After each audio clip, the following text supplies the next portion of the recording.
Herkese selamlar. Yeni bir videoyla karşınızdayız. Bu videoda da yüksek potansiyelli hisse senedi analiziyle karşınızdayız. Fakat bu sefer kısa vadeli olarak bakacağız. Yani çok uzun vadeli değil de kısa vadeli hissemiz var ve onların kar potansiyellerini sizinle paylaşacağız.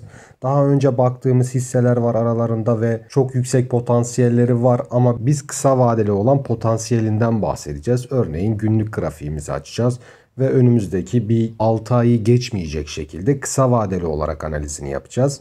Örneğin diyeceğiz ki bu potansiyel bu kadar ve buraya geldiğinde satıp çıkacaksınız. Ama teknik analize sadık kalmanız gerekiyor. Tabi yatırım tavsiyesi değil, eğer alacaksanız böyle yapabilirsiniz diye size bir strateji önerisinde bulunacağız. Yaparsınız yapmazsınız, o sizin bileceğiniz iş. Tabi her zaman da söylediğimiz gibi bizim bir şartımız olacak. Örneğin bir hedef vereceğiz, bir seviye vereceğiz. Bu seviye üstüne atıp kalıcı olursa şartımız o olacak. Eğer bahsettiğimiz seviyenin üstünde kalırsa verdiğimiz hedefler geçerli olacaktır. Tabii biz bu analizleri teknik analizde yapıyoruz. Sıfırdan zirveye kadar yatırım ve teknik analiz eğitimimiz var. 1300 TL'den 900 TL'ye indirmiştik. Tekrar indirim yapıp 500 TL'ye indirmiştik. Kursu satın almak isteyenler videonun açıklama bölümünde kursun linki mevcut. Oraya tıklayıp kursu satın alabilirsiniz. Ve çoğunuz videolara abone olmadan izliyorsunuz. Sizden ricam 2-3 saniyenizi ayırıp abone olun. Siz 2-3 saniyenizi ayırıp abone olurken de ben de hemen analizime başlayayım.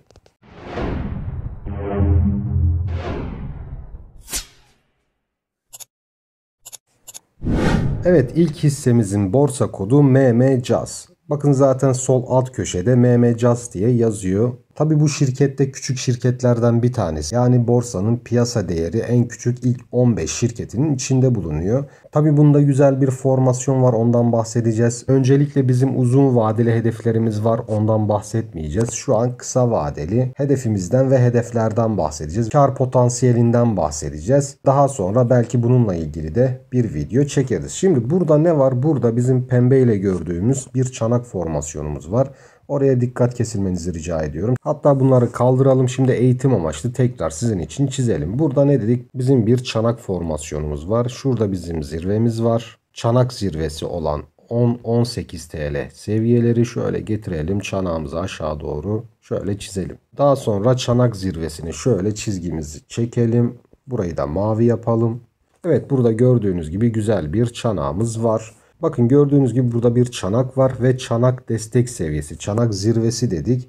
10.23 TL seviyesi bu çanağın zirvesiydi ama şu an üstünde olduğu için burası çanağın desteği oluyor. Çanak zirvesinin desteği diyebiliriz buna. Teknik analiz eğitimlerinde hep ne diyoruz? Bir destek kırılıp altında kalıcı olursa fiyat hareketi biz buna artık direnç deriz. Ve bir direnç de aynı şekilde yukarıya kırıldıktan sonra üstünde kalıcı oluyorsa, hatta gelip oradan teyit alıyorsa, şu kırmızı mumla gördüğünüz gibi şurada gördüğünüz gibi buradan teyit almış. Yani gelip oradan destek almış. Artık bu direncimiz bizim için bir destek seviyesi olarak karşımıza çıkıyor. Burası da çanak desteği dedik. Bunun üstünde kaldığı sürece, yani 10.23 TL üstünde kaldığı sürece, hatta tekrar şöyle çizelim. Bu hisse senedinde gördüğünüz gibi yüksek bir potansiyel var. Onu da hemen sizin için çizelim. Şurası bizim çanak oluşumumuz ve burayı şöyle çanak dibine kadar, tepeden dibe kadar getiriyoruz ve çanak zirvesine kadar götürüyoruz. Ortalama gördüğünüz gibi 44 TL seviyesi bu çanağın hedefi olacaktır. Ama şartımız nedir? 10.23 TL üstünde kaldığı sürece bu hissede bizim hedefimiz gördüğünüz gibi %350'lik bir yükseliş potansiyeliyle, yani 3x, yani 3 kat gibi bir potansiyelimiz var. Ama şartımız nedir dedik? Şartımız 10 TL üstünde kalması. 10 TL üstünde kaldığı sürece kısa vadede bizim hedefimiz 45 TL seviyesi olacaktır. Tabi burada büyük bir çanağımız var, o da tamamlanacak. Onu daha sonra değineceğiz. Ama kısa vadeli böyle 3x'lik bir yükseliş potansiyeli istiyorsanız, ki yatırım tavsiyesi olmadan söylüyorum, bu şekilde denenebilir. Ben şahsen deneyeceğim. Oraya geldiğinde tekrar bir analiz yapacağım. Kısa vadeli beklentimiz burası, yani 43-45 TL hedefleri, o da %300'lük bir yükseliş demektir ve ikinci hissemizle devam edelim.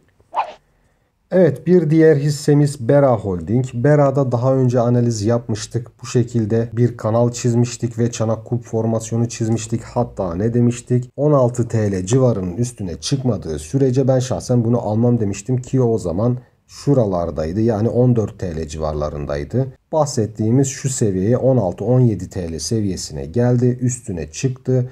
Hatta birkaç arkadaşımız hocam bahsettiğiniz seviye üstüne çıktı, siz alacağız demiştiniz. Sağ olsunlar hatırlattı. Ben şahsen buradan alım yapıyorum. Ama 16 TL altına düştüğünde ben bu hisseyi tekrar satarım. Neden? Çünkü burada bir çanak kulp formasyonumuz var demiştik. Şöyle haftalığı açalım. Bunun da uzun vadeli yüksek potansiyeli vardı. Ama şartımız nedir demiştik. 16 TL üstüne atıp kalıcı olması lazım. Gördüğünüz gibi 16 TL üstüne attı, 20 TL'lere kadar gitti. Sonra bir düzeltme yapıyor. Şu an tekrar 16 TL'ye geldi ama eğer 16 TL altına düşerse bu hissede durulmaması lazım. Şahsen şöyle baktığımızda zaten şurada bizim stop seviyemiz var, 15 TL civarları. Oranın altına düştüğünde tekrar stop olup satılmalı. Ama 16 TL üstünde kaldığı sürece bunda da bizim bir hedefimiz var. O da aynı şekilde 3x'lik bir yükseliş potansiyeli. Şöyle sizin için bakalım.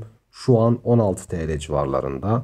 Gördüğünüz gibi hedefimize geldiğinde bu da aynı şekilde 3x'lik yani %300'lük bir yükseliş potansiyeli var. 67 TL civarları bu mavi ile gördüğünüz çanak kulp formasyonun hedefi olacaktır. Ama şartımız nedir? Her zaman diyoruz 16 TL üstünde kalmasa, ama eğer 16 TL altına düşerse bahsettiğimiz formasyon, bahsettiğimiz hedef şimdilik çöp olur. Ta ki tekrar 16 TL üstüne çıkana kadar.